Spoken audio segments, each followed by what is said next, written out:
yesterday, the central bank said there were no risks to other South African banks.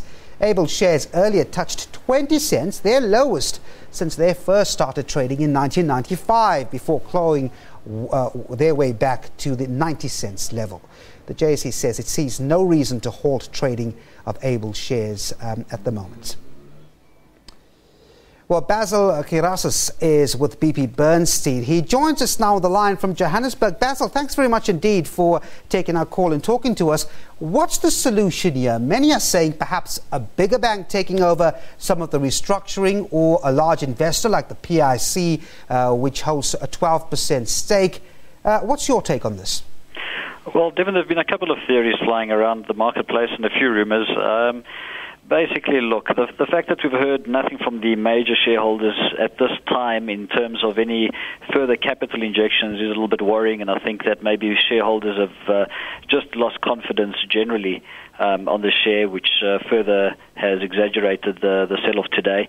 The possibilities are that either they get a massive capital injection, and with Ellery's being sold off, that could possibly be a way for the company to turn itself around.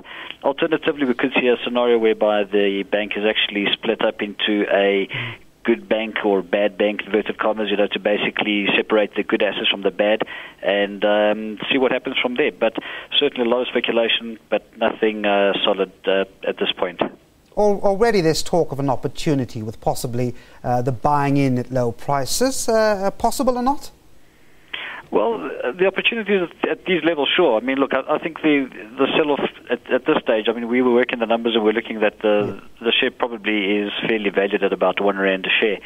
And the fact that it's trading much lower could just be the heavy margin calls from the CFD markets or the futures markets.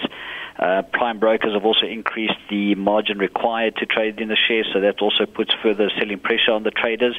So certainly with the share price coming down as low as it has, it could be a buying opportunity for the short term for a bit of a snapback. But in the long run, as you mentioned earlier, massive hole in the balance sheet. I think they've got quite an uphill struggle.